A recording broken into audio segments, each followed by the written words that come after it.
අද කතාව දශක ගණනාවකට පස්සේ මනුෂ්‍ය වර්ගයා නැවතත් සඳ දිහාට යන ඒ ඓතිහාසික ගමන ආටමිස් 2 මෙහෙයුම ගැනයි.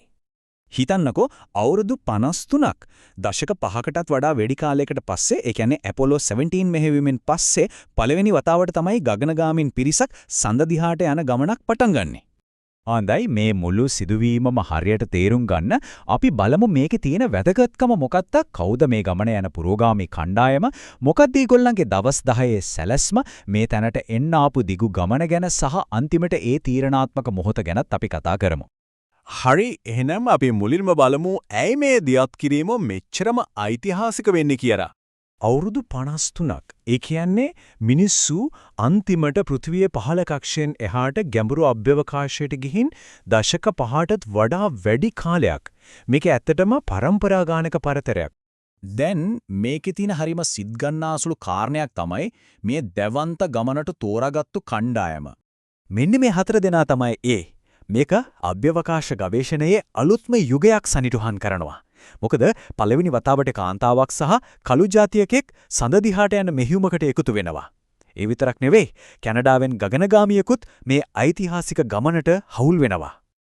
ඉතින් මේගොල්ලෝ කොහාටද යන්නේ කොහොමද යන්නේ අපි බලමු මේ හරිම සංකීර්ණ පියාසරි සැලැස්ම ටිකක් සරලව. මේ දවස් 10 මෙහියුම පියවර කිහිපයකින් යන එකක්. මෙතන ප්‍රධානම අරමුණ තමයි මෙතෙක් හදපු බලවත්ම රොකට්ටුව කියන්නේ SLS රොකට්ටුව පාවිච්චි කරලා ඔරයන් අභ්‍යවකාශ යානය පළවෙනි වතාවට කාර්ය මණ්ඩලයක් එක්ක ටෙස්ට් කරන එක. මෙතන හරිම වැදගත් දෙයක් තියෙනවා. ඒ තමයි මේ නිදහස් ප්‍රතිගාමී ගමන් පථය. ඒ කියන්නේ මේක හරිම දක්ෂ උපමාරුවක්. හඳේ ගුරුත්වාකර්ෂණය පාවිච්චි කරලා යානය ආපහු පෘථිවිය පැත්තට හරවනවා. හරියට ගල්පටියකින් ගලක් විදිනා වගේ. ඉතින් සඳර යන අතරතුර එන්ජින් වල ප්‍රශ්නයක් ආවත් ආපහු එන ගමන සහතිකයි. ඒක ලොකු ආරක්ෂාවක්. හැබැයි මේ මෙහෙයුම එක රැයකින් ආපු දෙයක් නම් නෙවෙයි. මේක පිටිපස්සේ තියෙන්නේ වෙනස් වෙන දේශපාලන තීන්දුව සහ ඉංජිනේරු තාක්ෂණයේ දැවැන්ත උත්සාහයන්ගෙන් පිරුණු සංකීර්ණ කතාවක්. මේ කාලරාමුවෙන් පේනවා ආටමිස් මෙහෙයුම දක්වා ආපු ගමන කොයිතරම් වංගු සහිතද කියලා. එක වැඩසටහනක් පටන් ගරන් ඒක අයවැය ප්‍රශ්න නිසා නවත කරලා ආයෙත් වෙනත් ජනාධිපති පාලනයක් යටතේ අලුත් විදියට පණ දෙනවා. මේක හරිම දිග කතාවක්. මෙතන තියෙන තවත් වැදගත් කාරණයක් තමයි ආටමිස් වැඩසටහනේ වේගය. ඇපොලෝ කාලේ සඳට යන්න පරීක්ෂණ ගුවන් ගමන් 12කට වඩා කළා. හැබැයි ආටමිස් වැඩසටහන ආටමිස් 1 සහ 2 කියන ප්‍රධාන මෙහෙයුම් දෙකෙන්ම ඒ ඉලක්කය සපුරා ගන්නයි උත්සාහ කරන්නේ. හොඳයි. අපි දැන් යමු දියත් කිරීමේ වේදිකාවටම. බලමු අන්තිම තීරණාත්මක මොහොතවල් ටික කොහොමද සිද්ධ වුනේ කියලා.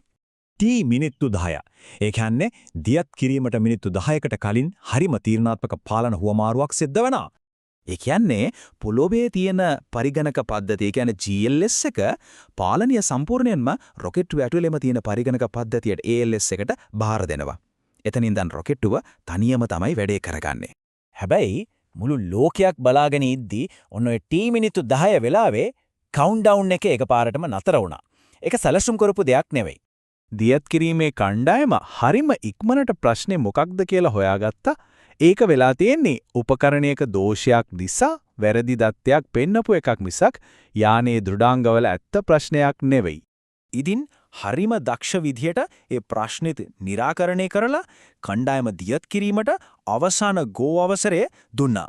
ඒකම මේ ඓතිහාසික මෙහෙයුම ආයමත් નિયમિત පාරට වැටුණා. අන්තිම මොහොතවල් ටික නම් කිසිම දෝෂයකින් තොරව සිද්ධ වුණා. රොකට්ටුව කුළුණ පහු කරලා ඉහළට යද්දීම දියත් කිරීමේ මධ්‍යස්ථානයෙන් පාලනය හූස්ටන් වල මෙහෙයුම් පාලන මධ්‍යස්ථානයට බාර දෙනවා. ඉතින් මෙතන තියෙන තීරණාත්මකම කාරණය තමයි මේ සාර්ථක දියත් කිරීම අවසානයක් නෙවෙයි කියන එක. මේක මිනිස්ය ගවේෂණයේ අලුත්ම පරිච්ඡේදයක පටන් ගැනීම. ආටමිස් 2 කියන්නේ ආරම්භයක් විතරයි. මේකෙන් අනාගතයේ සඳ මත ස්ථිරවම රැඳී ඉන්න පාර කැපෙනවා.